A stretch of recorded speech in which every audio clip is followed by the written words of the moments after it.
Bismillahirrahmanirrahim. Assalamualaikum warahmatullahi wabarakatuh. Alhamdulillahi rabbil alamin. Assalatu wassalamu ala asrafil anbiya wal mursalin sayyidina wa maulana Muhammadin wa ala alihi wa sahbihi ajma'in.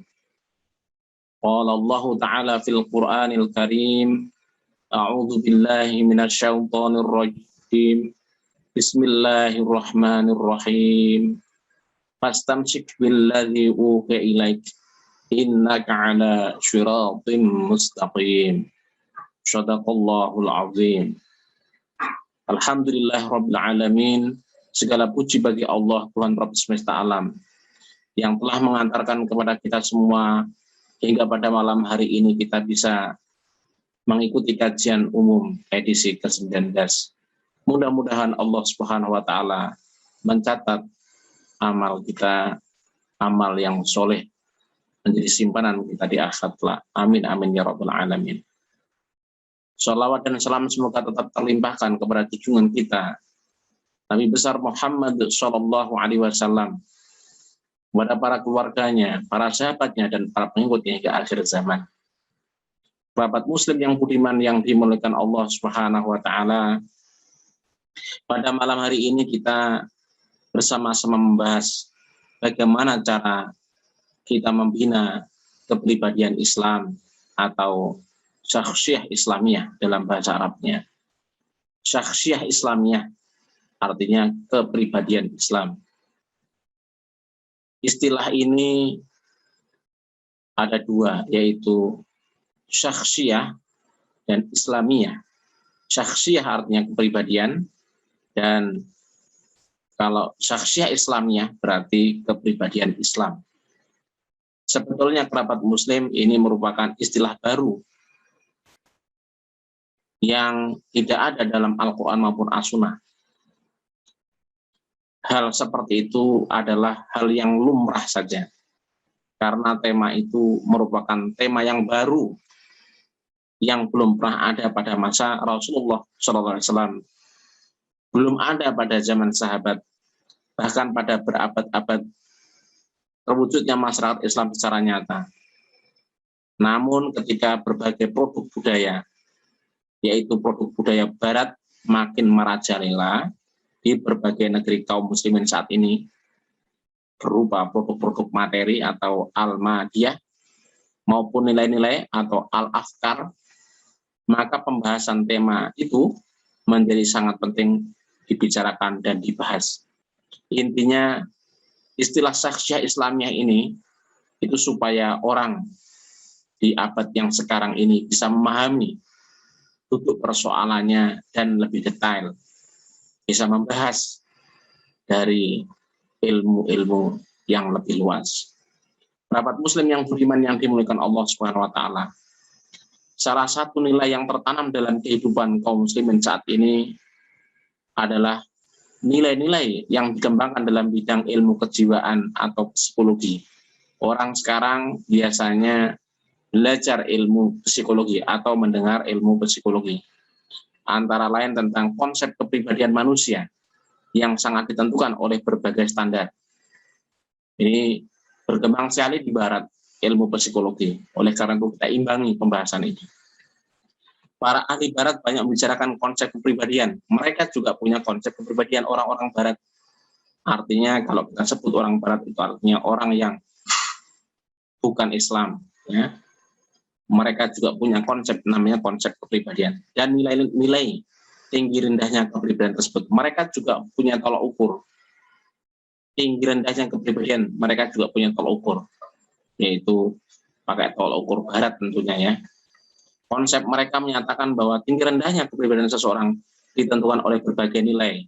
Nah ini, jadi mereka barat itu punya tolak ukur. Yang pertama adalah nilai-nilai fisik. Bagi mereka, bahwasanya kepribadian seseorang itu baik itu misalnya nilai-nilai fisik semata, bentuk tubuh, postur, cara berjalannya, bentuk hidungnya, mata, letak tahi lalat, dan sebagainya. Maka tidak jarang bahwasanya cara berjalan saja itu diatur atau diukur. Itu pandangan barat terhadap kepribadian. Standarnya itu adalah nilai-nilai fisik. Ada juga yang menilai dari sisi non-fisik. Barat laki-laki itu menilai kepribadian. Bisa dari bentuk pakaian, warna kesukaan, makanan minuman, saat kelahiran, adat istiadat, dan lain sebagainya.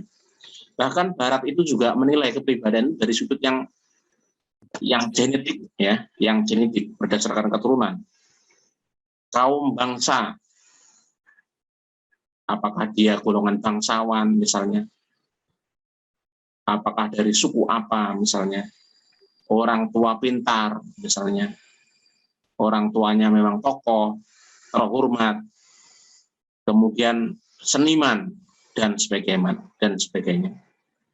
Ada juga yang menilai kepribadian seseorang itu dinilai dari nilai eksternal, nilai-nilai eksternal. Misalnya pendidikan, semakin pendidikannya semakin tinggi maka mulia seseorang itu misalnya. Tidak mengenal apakah dia itu memang sesuai dengan Islam atau tidak, yang penting pendidikannya tinggi misalnya, setinggi-tingginya. Kemudian nilai akademisnya, kalau nilainya bagus sekali, summa cum laude misalnya, itu dikatakan punya kepribadian yang bagus. Itu menurut orang-orang Barat, ya. Kemudian dari sisi kondisi sosial atau politik, mereka itu berasal dari mana? Mereka apakah berasal dari Eropa? Apakah mereka berasal dari luar Amerika atau Eropa dan lain sebagainya? Mereka punya tolok ukur atau indikator kepribadian itu. Nah, mereka orang-orang Barat itu punya berbagai sudut, ya, cara menilainya. Walhasil, kerabat muslim, nilai-nilai tersebut itu semakin mempengaruhi kaum muslimin. Diaku atau tidak, kaum muslimin itu memang ikut saja. Bahkan di antara kaum muslimin mereka yang minim agamanya, mereka ikut-ikutan. Ikut ada kontes, mengadakan sebuah kontes kecantikan, mengadakan kontes suara nyanyi, ya, idol, dan lain sebagainya. Dalam memandang kemuliaan mereka itu atau memandang kerendahan seseorang pada diri orang atau masyarakat, mereka itu punya tolak ukur seperti itu. Seseorang yang berpakaian ala Barat misalnya, santun dalam berkata misalnya, rapi bajunya, mungkin pakai jas, ya, pakai apa, rapi misalnya, lingkungan misalnya, filantropis misalnya, disiplin mereka, pemaaf mereka, tepat waktu mereka, dikatakan itu berkepribadian baik. Dan orang itu termasuk menarik dan mulia menurut mereka, walaupun ia biasa mengkonsumsi minuman keras. Kalau mereka itu disiplin, pemaaf, rapi, peduli lingkungan, tetapi mereka malah biasa mengkonsumsi minuman keras misalnya. Meski tidak sampai mabuk, hidup seatap dengan pasangannya atas dasar suka sama suka atau kumpul kebo misalnya. Ia pun memakan uang riba dan hasil perjudian, legal maupun tidak. Dan ia cukup datang ke tempat-tempat ibadahnya pada saat-saat tertentu saja. Misalnya, berbagai contoh lain tentang hal ini tentu mudah kita dapatkan di masyarakat. Apalagi hingga kini itu banyak sekali bertebaran, ya, di kota-kota besar ada sekolah kepribadian misalnya. Tapi kepribadian Barat yang mengajarkan kepribadian baik dan mulia katanya, sesuai dengan nilai-nilai baik dan mulia menurut para pengajarnya, tentu saja adalah masyarakat Barat. Oleh karena itu, memahami kondisi seperti ini kerabat muslim, tentang pemahaman kepribadian Islam saat ini kaum muslimin itu menjadi sangat relevan, menjadi sangat penting agar kaum muslimin memiliki sebuah kepribadian yang benar. Kepribadian yang mulia dan benar itu seperti apa? Yang dibangun tentunya berdasarkan nilai-nilai akidah kita, yaitu akidah Islam. Sebagaimana kepribadian Rasulullah Shallallahu Alaihi Wasallam dan para sahabat yang mulia. Ini yang penting, sahabat Muslim. Filosofi seperti ini sangat penting sekali untuk kita kaji. Mengapa? Karena kita harus memiliki kepribadian Islam yang kokoh, yang mulia, yang sesuai dengan ciri khas orang Islam, yang kafah lillahi ta'ala. Sahabat Muslim yang beriman, yang dimuliakan Allah Subhanahu wa Ta'ala. Siapapun yang mengkaji secara cemerlang, siapapun yang mengkaji, mencermati realitas itu dengan sangat baik, akan menemukan bahwa sesungguhnya kepribadian bukanlah nilai dari nilai-nilai fisik, bukanlah dinilai dari nilai-nilai fisik dari diri seseorang, tidak. Bukan kecantikannya, bukan kaya miskinnya, bukan cantik tidaknya, juga bukan dari asal daerah mana, suku mana, atau kebiasaannya seperti apa, atau keturunannya dari mana. Tidak, sahabat Muslim. Kepribadian sebenarnya adalah perwujudan pola pikir dan pola sikap, sahabat Muslim. Yaitu cara dia berpikir dan cara dia bersikap, bertingkah laku. Itu saja sebenarnya, sahabat Muslim. Pola pikir, ya, pola pikir seseorang itu ditunjukkan dengan sikap, ya, pandangan atau pemikiran yang ada pada dirinya dalam mensikapi atau menanggapi berbagai pandangan dan pemikiran tertentu bisa tertulis. Jadi pola pikir seseorang itu bisa diketahui setelah dia berbicara dan dia sudah menulis. Pola pikir pada diri seseorang tentu sangat ditentukan oleh nilai paling dasar atau ideologi yang diyakininya. Dari ideologi yang diyakininya, dari pola sikap inilah bisa diketahui bagaimana sikap, pandangan, atau pemikiran yang dikembangkan oleh seseorang atau yang digunakannya dalam menanggapi berbagai sikap, pandangan, dan pemikiran yang ada di masyarakat sekitarnya. Misalnya, kerabat Muslim, seseorang akan mengembangkan suatu ide atau konsep seperti kebebasan, huriyah misalnya, persamaan dan kesetaraan. Bila ideologi yang diyakininya membolehkan hal tersebut, begitu pula sebaliknya bila ideologinya melarang hal seperti itu. Bisa ketahuan, kerabat Muslim.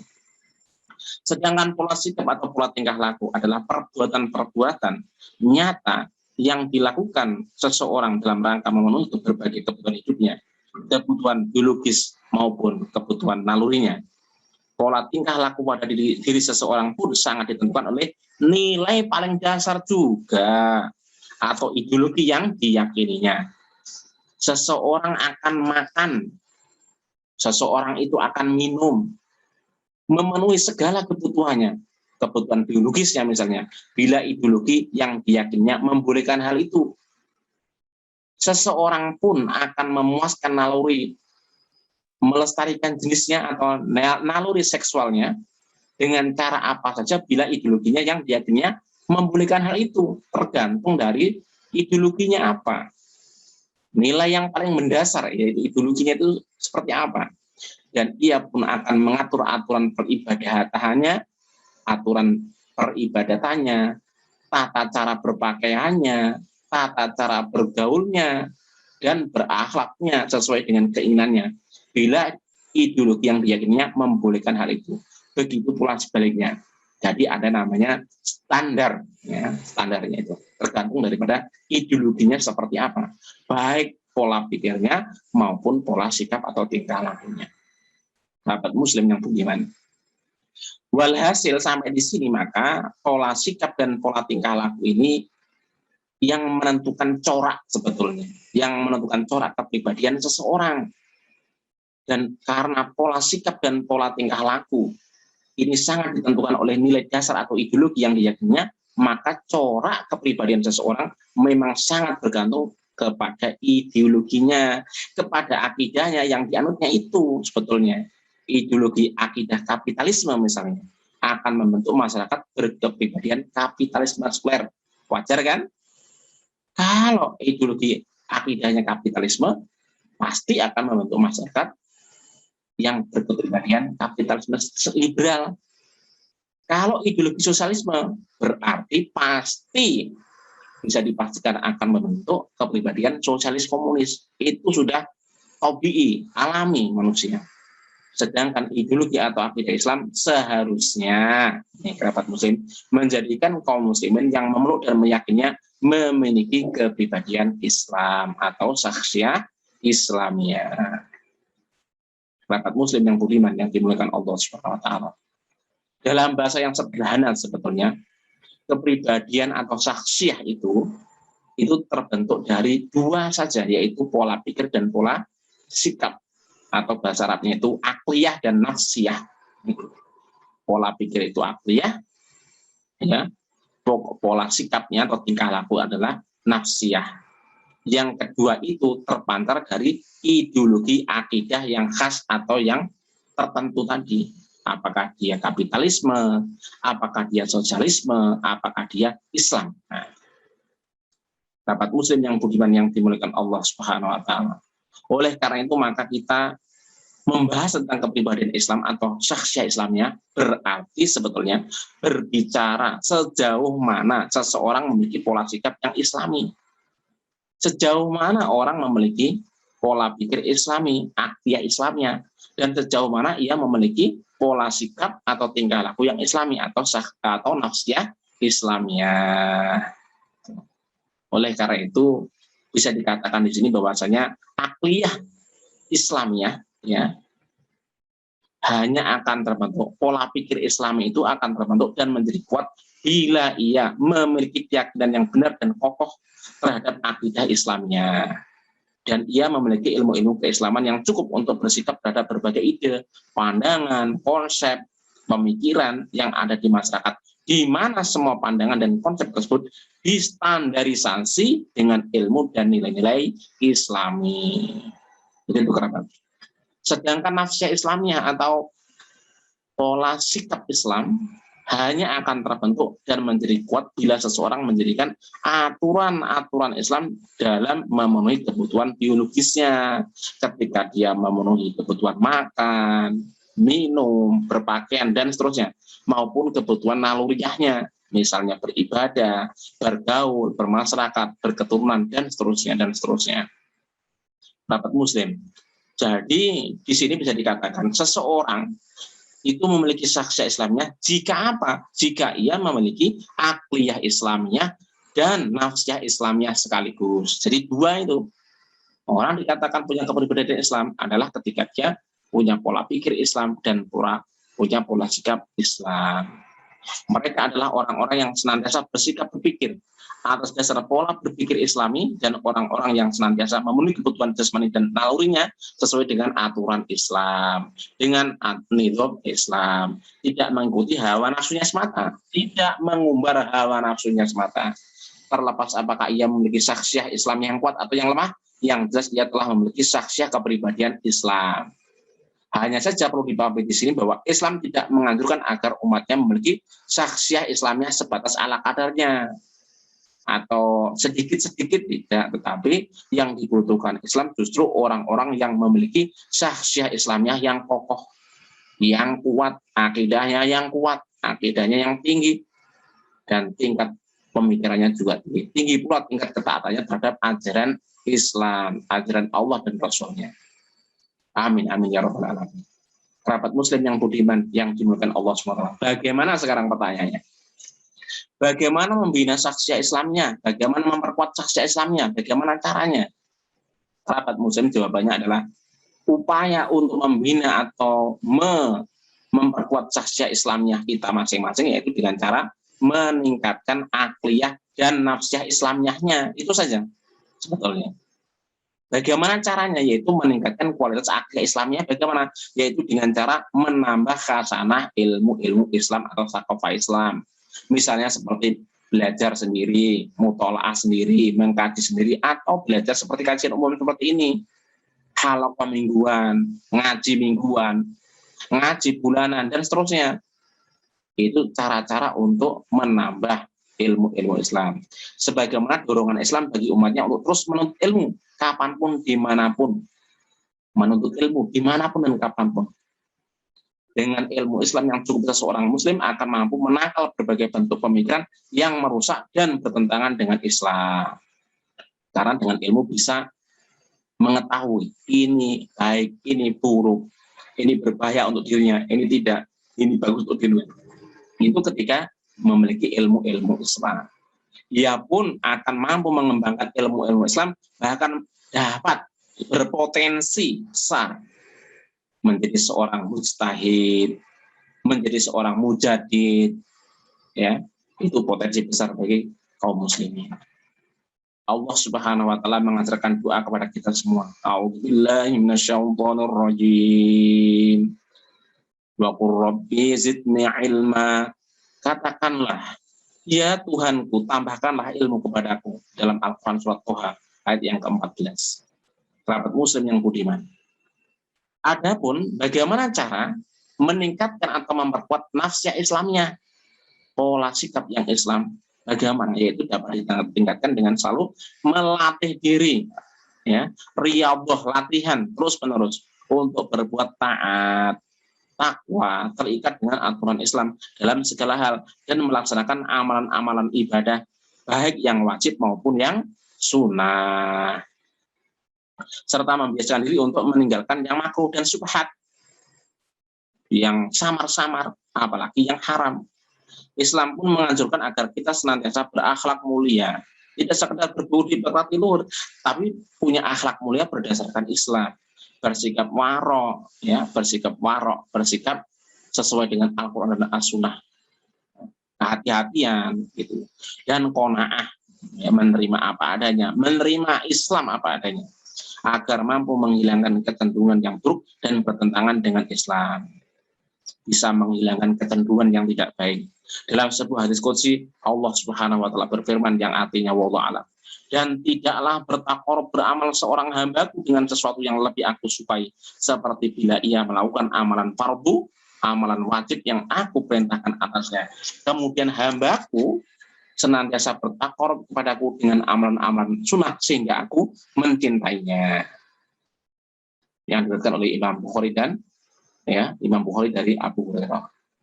Kemudian Allah Subhanahu wa taala berfirman di dalam Al-Qur'an surah Al-Baqarah ayat yang ke-147. A'udzubillahi minasyaitonirrajim.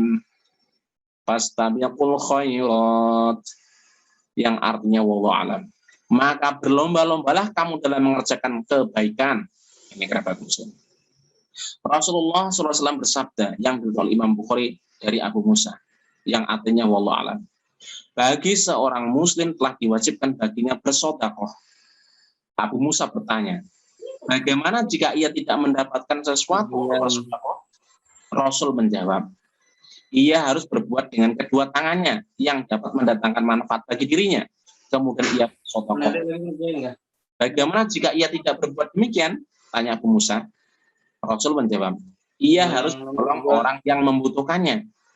Bila ia tidak mampu, jawab Rasul, ia harus beramar ma'ruf dan mengajak kepada kebajikan. Bagaimana bila ia tidak kuasa melakukan itu? Rasul dan menjawab, menahan diri dari keburukan atau berbuat buruk adalah sedekah. Jadi luar biasa kerabat muslim. Jadi menahan diri dari berbuat buruk itu termasuk sedekah di dalam Islam ini. Hati-hati, ya, hati-hati. Tidak berbuat buruk itu termasuk dalam bagian sedekah di dalam Islam. Kerabat muslim yang budiman, yang dimuliakan Allah Subhanahu wa taala. Dengan cara inilah, dengan cara tadi meningkatkan akliyah dan Islamnya, meningkatkan akliyah dan nafsiyah Islamnya itu akan semakin meningkat terus. Pasti akan semakin meningkat terus. Pemikiran Islamnya semakin cemerlang, semakin tinggi, semakin jernih, dan jiwa Islamnya semakin mantap dan istiqomah, lurus. Ya. Ia pun semakin dekat dengan Allah Subhanahu wa taala. Taqarrub ilallah, mendekat diri kepada Allah Subhanahu wa taala. Kerabat muslim yang budiman yang dimuliakan Allah Subhanahu wa taala. Nah, yang perlu diwaspadai adalah adanya kekeliruan yang sering muncul di kalangan kaum muslimin. Biasanya ini orang-orang yang setengah-setengah, ya. Orang-orang yang setengah-setengah biasanya. Yaitu terkadang menggambarkan sosok pribadi muslim sebagai sosok mulia tanpa cacat, ibarat malaikat katanya. Pandangan seperti ini salah, khotok, dan bisa berbahaya, khotir, karena seolah kepribadian muslim adalah hanya milik para rasul saja dan tidak akan bisa diterapkan dalam realitas masyarakat. Nah ini, ya. Jadi kalau ada yang mengatakan itu adalah sosok mulia tanpa kata ibarat malaikat, orang muslim itu seperti itu adalah pandangan yang salah atau yang khata, yang berbahaya atau yang khot. Dengan demikian jelaslah bahwa pembentukan syakhsiyah Islamnya, kepribadian Islam itu dimulai dengan penetapan akidah Islam pada diri seseorang. Yang pertama-tama adalah penetapan akidah pada diri seseorang. Kemudian akidah tersebut difungsikan sebagai tolak ukur atau mikyas dalam setiap aktivitas berpikir dan dalam setiap aktivitas pemenuhan kebutuhan hidupnya. Dalam hal ini manusia tetap bisa berbuat salah dan maksiat, itu bisa saja. Yang namanya masih manusia, itu bisa saja salah dan khilaf. Dalam hal ini manusia tetap bisa berbuat salah dan maksiat, baik dalam masalah pemikiran maupun perbuatan. Artinya suatu saat manusia bisa saja, ya, namanya aja potensi, ya, bisa berbuat dosa dan lalai terhadap pemikiran maupun perbuatan yang islami. Namun saat itu pula ia diingatkan, di dalam Islam itu diingatkan, ya, penting ini dalam Islam itu luar biasa ajarannya, yaitu segera bertobat. Wasari'u, segeralah, bersegera bertobat dan kembali berupaya berbuat baik, berbuat ihsan, sebagaimana firman Allah Subhanahu wa taala dalam Al-Qur'an surah Ali Imran ayat 135. A'udzu billahi minasyaitonir rajim. Walladzina idza fa'alu fahishatan aw zalamu anfusahum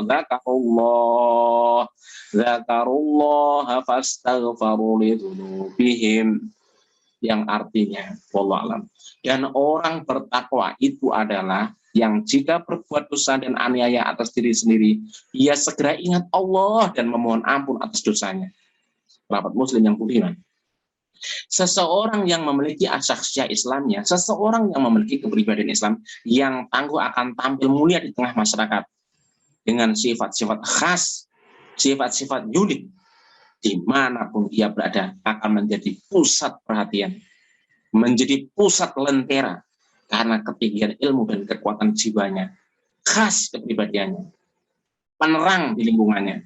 Allah Subhanahu wa taala telah menggambarkan sosok-sosok pribadi muslim itu dalam berbagai ayat Al-Qur'an. Misalnya dalam Al-Qur'an surah Al-Fat ayat yang ke-29. A'udzu billahi minasyaitonir rajim. Muhammadur Rasulullah walladzina ma'ahu asyidda'u 'alal kuffari ruhama'u bainahum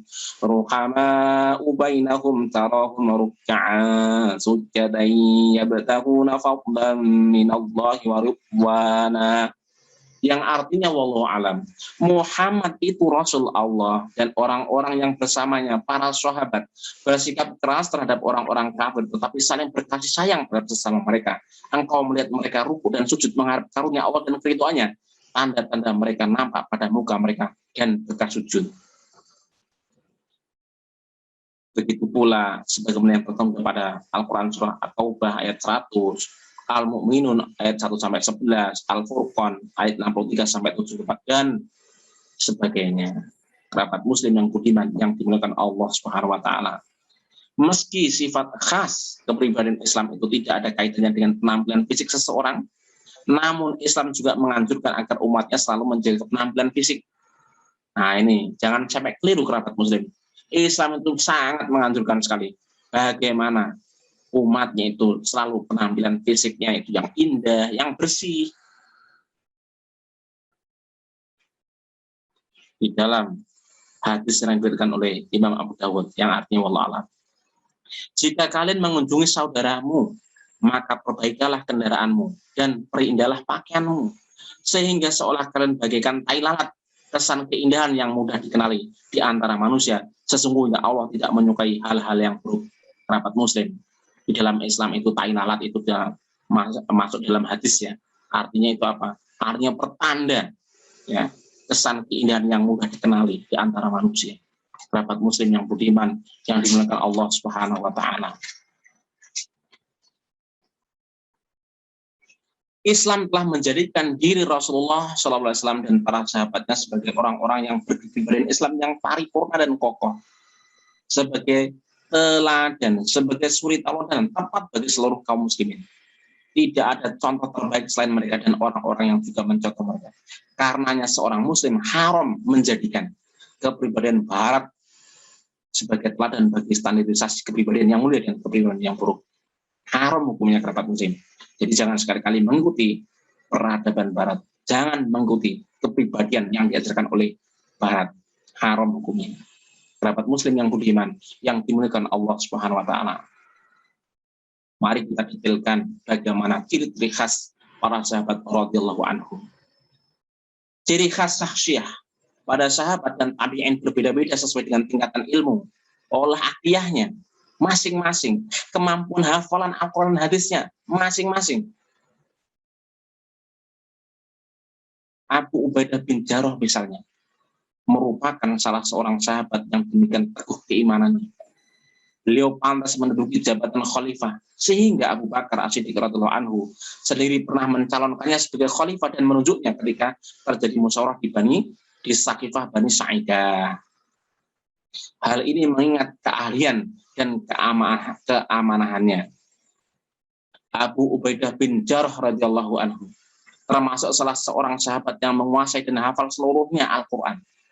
Beliau mempunyai sifat amanah sehingga Rasulullah SAW memujinya. A'udzubillahi minasyaitonir rajim. Inna likulli ummatin aminan wa aminu hadhihi ummatin Abu Ubaidah ibnil Jarrah. Sesungguhnya setiap umat mempunyai orang yang terpercaya, dan orang yang terpercaya dalam umatku adalah Abu Ubaidah. Hadis riwayat Bukhari. Selain itu, beliau memiliki sifat terpuji. Abu Ubaidah ini ya, memiliki sifat terpuji, lapang dada dan tawadhu. Sangat patlah apabila Khalifah Abu Bakar mengangkatnya sebagai pengelola Baitul Mal. Dan pada saat yang lain beliau dipercaya sebagai komandan pasukan untuk membebaskan Syam. Jadi yang mengurusi bagian keuangan untuk orang-orang yang amanah, termasuk Abu Ubaidah bin Jarrah radhiyallahu anhu ini. Kerabat muslim yang budiman. Di kalangan sahabat terkenal pula seorang dermawan bernama Thalhah bin Zubair, yang oleh Rasulullah SAW pernah dijuluki Thalhah bin Khair, Thalhah yang baik dalam perang Uhud. Karena kedermawanannya, ia juga mendapat gelar-gelar lain yang sebuah misalnya Thalhah Fayyad, Thalhah yang pemurah. Pada saat perang Dzul Ashirah dalam perang Khaybar, beliau sering menyembelih unta untuk dibagikan kepada rakyat dan selalu menyediakan air untuk kepentingan umum. Beliau tak pernah lupa memenuhi kebutuhan setiap orang fakir yang ada di sekelilingnya, kaumnya, Bani Tim namanya, dan selalu melunasi hutang-hutang mereka. Rasulullah SAW bersabda yang artinya yang Arabnya ya, kulli nabiyun hawariyun wa hawariyun az-Zubair wa hawariyi Zubair. Setiap nabi mempunyai hawari atau pendamping. Hawariku adalah Zubair. Hadis riwayat Imam Ahmad dalam Al-Musnad jilid 1 halaman 89 dan Al-Hakim Al-Mustadrak jilid 3 halaman 462. Kerabat muslim yang budiman. Beliau tidak pernah absen dalam setiap peperangan sejak masa Nabi SAW sehingga masa Khalifah Utsman bin Affan. Demikian tinggi semangat jihadnya sehingga dengan lapang dada beliau menjual rumahnya untuk kepentingan jihad fisabilillah. Luar biasa kerabat muslim. Ciri khas para sahabat itu punya ciri khas masing-masing. Begitu pula dengan Abdurrahman bin Auf radhiyallahu anhu, itu terkenal sekali nih. Itu adalah seorang dermawan yang memberikan sebagian besar hartanya untuk kepentingan jihad fisabilillah. Az-Zuhri meriwayatkan, Abdurrahman bin Auf menanggung seluruh ahli Madinah. Sepertiga penduduknya diberi pinjaman, sepertiga lainnya membayar pinjamannya, sedangkan sepertiga sisanya diberikan sebagai pemberian. Ini bisa dilihat di Syiar A'lam An-Nubala, karangan Imam Az-Zahabi, jilid 1 halaman 88. Di antara sahabat yang mempunyai keahlian di bidang pemerintahan dan perencanaan tata kota adalah Utbah bin Hazban. Nah ini yang punya keahlian di bidang pemerintahan dan perencanaan tata kota. Utbah bin Hazban. Beliau diangkat oleh Umar bin Khattab radhiyallahu anhu sebagai wali sekaligus menata kota Basrah. Ada pula sahabat yang terkenal ahli berpidato adalah Thabit bin Qais radhiyallahu anhu, Abdullah bin Rawabah radhiyallahu anhu, Hasan bin Thabit radhiyallahu anhu, dan Ka'ab bin Malik radhiyallahu anhu. Dan tidak ketinggalan sahabat Utsman bin Affan radhiyallahu anhu yang terkenal dengan sifat pemalunya. Jadi Utsman bin Affan ini terkenal sifat pemalunya. Sampai-sampai itu ibaratnya itu khutbah terpendek di dunia. Mungkin sampai saat ini juga Utsman bin Affan radhiyallahu anhu. Setelah salam, mengajak untuk takwa, setelah itu ditutup langsung. Itu salah satu yang terkenal ya. Sampai-sampai Rasulullah, innal malaikata layat tahjimi, sesungguhnya malaikat pun merasa malu. Ya. Sahabat Khabab bin Mudhir, radhiyallahu anhu terkenal dengan kecermatannya, pendapatnya sehingga digelari dzirra'i atau intelektual ya. Masih ada 4 orang sahabat yang terkenal kepandaiannya, yaitu Muawiyah bin Abi Sufyan yang memiliki jiwa tenang dan lapang dada, Amir bin As yang ahli memecahkan masalah dan cepat berpikirnya, Mughirah bin Syu'bah yang mampu memecahkan masalah besar dan penting, serta Ziyad yang ahli dalam menghadapi masalah kecil maupun besar. Sahabat Muslim yang budiman yang dimuliakan Allah Subhanahu wa taala. Selain itu di masa sahabat terhadap seseorang sahabat yang mampu berbicara. Nah ini sahabat Muslim yang budiman. Di masa sahabat itu ada orang yang ahli bicara, ahli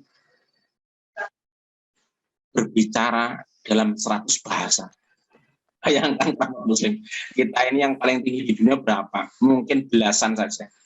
Ini ada sahabat yang bisa berbicara dengan 100 bahasa. Ini luar biasa. Berarti memang dia itu talenta di dalam bahasanya luar biasa. Siapa dia? Mungkin sampai saat ini tidak ada yang bisa menandinginya ya. Dia adalah Abdullah bin Zubair radhiyallahu anhu. Adapun sahabat Zaid bin Thabit radhiyallahu anhu mempunyai keahlian dalam bidang qadha atau kehakiman dan fatwa. Sahabat yang ahli dalam masalah pengajian kitab Taurat ada. Siapakah dia? Abdullah bin Amr bin As dan Abdul Jalad al-Jauli. Di masa sahabat, ilmu astronomi telah dikenal. Jadi para sahabat ini sudah mengenal ilmu astronomi. Sahabat yang masyhur ya di bidangnya adalah Rabi bin Ziyad. Sampai Ibnu Jahat dalam bukunya mengatakan, tidak ada seorang pun baik itu Arab maupun bukan atau ajam yang ahli di bidang ini selain Rabi bin Ziyad. Pada masa tabi'in tersebutlah ya, ada di masa tabi'in ya, Khalid bin Yazid bin Muawiyah yang ahli dalam berbagai cabang ilmu di kalangan Quraisy. Lebih spesifik lagi, kalian belum disebutkan dalam buku Walfiyat al-A'yan karangan Ibnu Malikan jilid 1 halaman 168. Beliau memiliki keahlian dalam bidang teori kimia dan kedokteran. Beliau pun banyak menerjemahkan berbagai literatur mengenai astronomi, kedokteran, dan kimia. Dalam kitab Al-Jahiz At-Tibyan jilid 1 halaman 126. Singkat cerita, kaum muslim itu banyak menjadi polimet, ahli dalam berbagai bidang. Satu orang tapi menguasai banyak bidang, itu namanya polimet. Kerabat muslim yang budiman, yang dimuliakan Allah SWT, mudah-mudahan kita, akidah kita, nafsiyah kita, yang akan membentuk saksiah Islamnya kita, kepribadian Islam kita menjadi kuat. Amin, amin, ya rabbal alamin. Sebagai penutup, urun saya kasih hikmah, yaitu di dalam hadis yang diriwayatkan oleh At-Tabrani dalam kitab Al-Kabir. A'udzubillahi minasyaitonir rajim.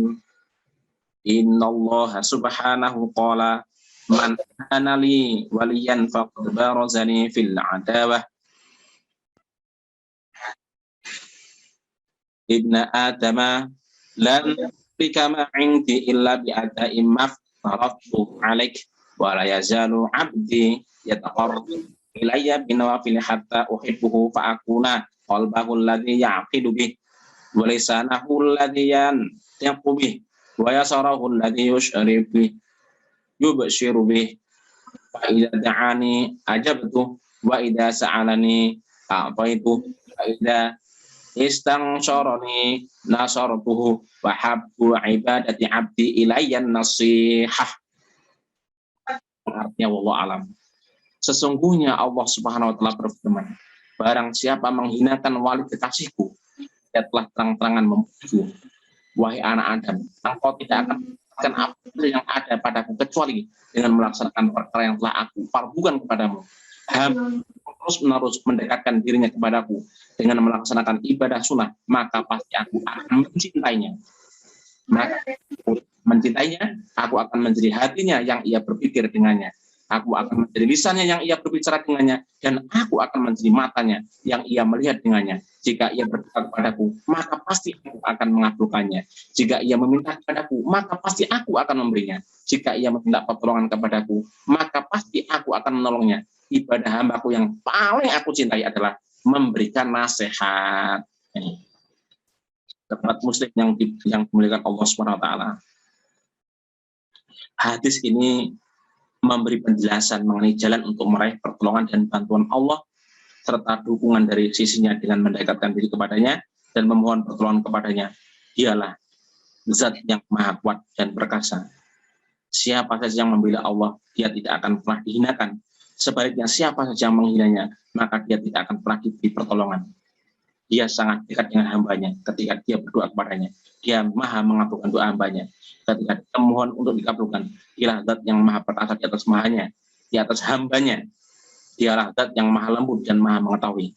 Karena itulah, wahai ikhwani fillah rahimakumullah, ahibah rahimahullah, mari kita bersegera menggapai ridho dan ampun Allah, juga menggapai surga dan pertolongannya, serta keberuntungan di dunia dan akhirat. Allah Subhanahu wa taala berfirman, a'udzubillahi minasyaitonir rajim. Wa fi dzalika falyatanafasil mutanafisun, yang artinya Allah alam. Dalam yang demikian itu hendaklah orang-orang berlomba bersegera mengadakan perlombaan. Al-Qur'an surah Al-Mutaffifin surah ke-83 ayat yang ke-26.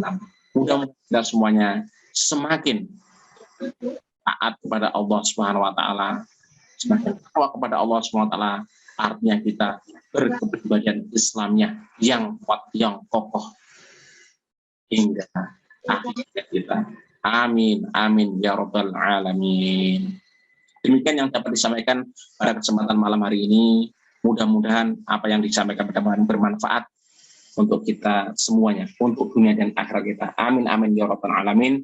Hadanallahu wa iyyakum ajmain wal aqu minkum. Wassalamualaikum warahmatullahi wabarakatuh.